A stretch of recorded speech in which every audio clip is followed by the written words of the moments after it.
રાજકોટ શહેરમાં ચૂંટણી પંચ દ્વારા પણ હવે સ્થાનિક સ્વરાજની ચૂંટણીને લઈને તૈયારીઓ પૂરજોશમાં ચાલુ કરવામાં આવી છે।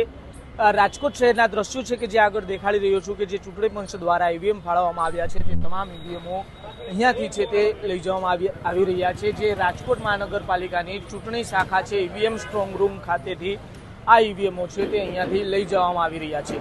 અલગ અલગ વોર્ડ અને બૂથની અંદર જે ઈવીએમોની ફાળવણી કરવામાં આવી છે તે તમામ જોઈ શકાય છે કે અત્યારે જે સ્ટ્રોંગ રૂમની અંદર રાખવામાં આવ્યા હતા તે અહીંયાથી લઈ જવામાં આવી રહ્યા છે। ત્યારે અહીંયા અધિક કલેક્ટર સહિતના જે અધિકારીઓ છે તે તૈનાત છે। ત્યારે બીજી તરફ પોલીસ બંદોબસ્ત પણ ગોઠવવામાં આવ્યો છે। ચુસ્ત પોલીસ બંદોબસ્ત વચ્ચે અહીંયાથી ઈવીએમોની ફાળવણી છે તે કરવામાં આવનાર છે। ત્યારે જે રીતના આવનારી 26 તારીખના રોજ રાજકોટના લોકો છે તે મતદાન કરવાના છે। તમામ જે રીતના પક્ષો છે તેને પોતાની તૈયારીઓ પૂરજોશમાં ચાલુ કરી છે। બીજી બાજુ ચૂંટણી પંચે પણ આ જે ચૂંટણીની તૈયારીઓ છે તે હવે ચાલુ કરી છે। ત્યારે આવનારી ચૂંટણીમાં કયો પક્ષ બાજી મારે છે તે જોવું અતિ મહત્વનું રહેશે।